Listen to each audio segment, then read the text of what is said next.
Divorcee পুরুষকে বিয়ে করার আগে একবার নয় শতবার ভেবে নেবেন, আর অবশ্যই দেখে নেবেন যে তার মায়ের চরিত্র কেমন এবং বোনের চরিত্র কেমন।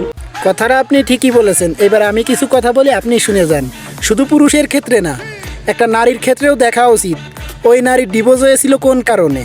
কোনো ডিভোর্সি নারীকে বিয়ে করার আগে সম্পূর্ণ যাচাই করা উচিত যে ওর আগে ডিভোর্স হয়েছিল কোন কারণে।